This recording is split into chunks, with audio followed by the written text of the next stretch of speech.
Queridos amigos, buenos días, buenas tardes, buenas noches a mis amigos de Europa, de Asia, América del Norte. Hoy día quiero tocar un tema muy interesante que es parte de un ebook que vamos a lanzar como un bono en nuestro próximo curso Ser Productivo Siempre. Vamos a hablar de cómo comunicarse bien productivamente.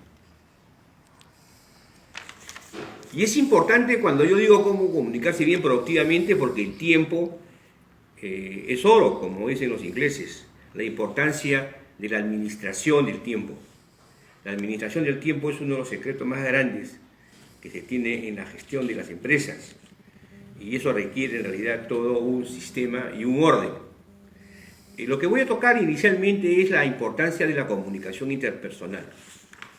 Como nosotros vemos acá, la comunicación interpersonal es verbal, tiene un tema de entonación y también tiene no verbal, ¿no? Es una característica no verbal que es corporal. La comunicación interpersonal es importante porque las intenciones del emisor deben ser comprendidas por el receptor. Las intenciones del emisor deben ser comprendidas por el receptor. Eso significa de que el mensaje cuando sale del emisor o varios emisores y a varios receptores fluye hacia el receptor. Pero el receptor, de acuerdo a su sensibilidad y a los niveles de ruido que hay entre el transmisor y el receptor, hace de que él lo decodifique. Y lo decodifique de acuerdo a sus características fisiológicas, características políticas, sociales, de tiempo. O sea, no todos decodifican el mensaje que se quiere enviar. O sea, no todos comprenden. Entonces, el secreto está que al diseñar el mensaje se pueda en realidad ser comprendido por el receptor o comprendido en una gran parte. Y esos son temas de carácter hasta que producen conflictos. Entonces, la comunicación interpersonal es importante y tiene la característica verbal, ¿no? La comunicación interpersonal verbal, que es la que estamos tratando hoy día, tiene que ver mucho el tema de la entonación. Cómo se expresa uno con dulzura, con tranquilidad o con energía cuando quiere que las cosas se realicen de forma inmediata. Pero hay otra comunicación interpersonal que a veces no la tenemos en consideración, que es la no verbal. Está relacionada con la parte corporal, está relacionada con el manejo, ya sea de los miembros superiores, el manejo de la cabeza, en realidad las expresiones. Hay técnicas, por ejemplo, cuando una persona está diciendo la verdad o no, hay técnicas que detectan esa característica de la comunicación no verbal. Entonces, la comunicación interpersonal es verbal y es no verbal y es corporal. Entonces nosotros debemos de siempre fijarnos, por ejemplo, en los grandes speakers. Si hablamos de Tom Peters, un conferencista famoso, si hablamos de Peter Senge, si hablamos de Michael Porter, o hablamos de alguien que conozcamos, Mark Zuckerberg, ¿no? Entonces vemos de que cada uno tiene una característica de comunicación y es propia de su estilo, es propia de su sistema de trabajo. Pero vamos a tocar un tema ahora que es importante, que es la comunicación organizacional. La comunicación organizacional tiene la característica de un iceberg. La característica de un iceberg, ¿no? Imaginémonos por un momento dado de que estamos en el mar y vemos cómo el Titanic choca contra un iceberg, ¿no? Y se hunde porque en realidad en la parte de la línea de flotación del barco se hace un forado y bueno, no pueden controlar la inundación y bueno, el barco se hunde. Pero igual es en las empresas. En las empresas hay una comunicación de políticas, de disposiciones, reglamentos, manuales, ¿no? Procedimientos, pero hay una comunicación que no se ve, que es una comunicación que expresa la cultura organizacional. Cuando uno llega a una empresa o hace un pedido a un proveedor, uno se da cuenta de cuál es la cultura organizacional, si son rápidos, si son atentos, si son solícitos, si desean ayudar. El clima laboral también, uno llega a una empresa y se da cuenta del clima laboral desde la recepción y los diversos elementos funcionales de la empresa. Entonces, las comunicaciones en realidad organizacionales tienen tres características. Una es de cadena, ¿no? Acá la pongo. Una es de cadena formal, otra es de rueda y otra es de todos los canales, ¿no? Cadena, rueda y todos los canales, ¿no?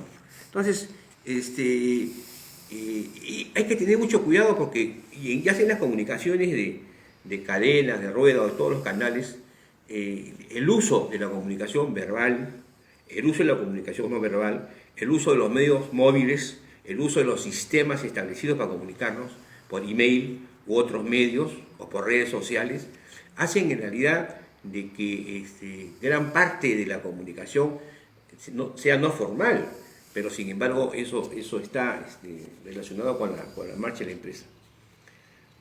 Lo que quiero tocar ahora es en realidad el tema de cuáles son las barreras que debemos de vencer, ¿no?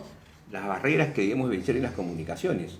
Porque en las comunicaciones normalmente hay que vencer algunas barreras. ¿Y cuáles son esas barreras? Por ejemplo, las barreras, la importancia del parafraseo, la importancia de la escucha activa y la importancia de la simplificación. ¿Qué significa? ¿Por qué es conveniente parafrasear una comunicación? Hay un ejemplo que es tácito. Parkinson hizo un libro, una investigación. Por ejemplo, si nosotros deseamos pintar la reja de la empresa, todos dan su opinión. El color verde, rojo, amarillo, azul. Pero si se toca un tema un poco técnico, el que decide es una persona. O sea, da su opinión y todos le dicen sí, ¿no? ¿Por qué? Porque no se ha parafraseado en realidad de la importancia de los beneficios, de la rentabilidad, de esa acción estratégica o una acción operativa. Entonces, uno debe parafrasear los conceptos cuando son muy técnicos o son muy específicos. Después debe escuchar activamente, porque el que escucha activamente es el que tiene el poder. El que escucha activamente es el que tiene el poder, ya que va a permitir en realidad conocer cuál es el concepto de aquella situación que uno quiere desarrollar. Entonces, escuchar activamente, aparte que es una habilidad, ¿no?